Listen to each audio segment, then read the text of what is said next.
হরে কৃষ্ণ। তো চলুন আজকে আমরা জেনে নেব 2026 সালের জন্মাষ্টমী ব্রত কবে পালিত হচ্ছে। এই বছর অর্থাৎ 2026 সালের জন্মাষ্টমী ব্রত পালিত হচ্ছে 4 সেপ্টেম্বর শনিবার। নন্দ মহোৎসব পালিত হবে 5 সেপ্টেম্বর রবিবার। সাধারণত ব্রজ রীতি এবং সূর্যোদয়কালীন তিথি অনুসরণ পঞ্জিকা মেনে জন্মাষ্টমী ব্রত পালন করা হয়।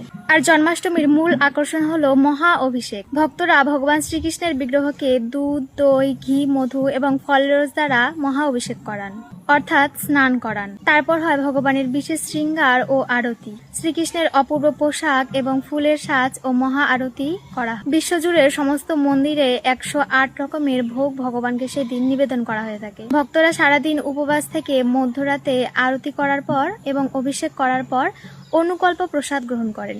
কেউ যদি নির্জলা উপবাস থাকতে না পারেন তাহলে অবশ্যই একাদশী দিনে যেরকম অনুকল্প প্রসাদ পেয়ে আপনারা একাদশী ব্রত করেন সেইভাবে জন্মাষ্টমী ব্রত পালন করবেন। আর জন্মাষ্টমী দিনে বেশি সংখ্যক মালা জপ করবেন এবং ভগবান শ্রীহরির গুণমহিমা কীর্তন করবেন।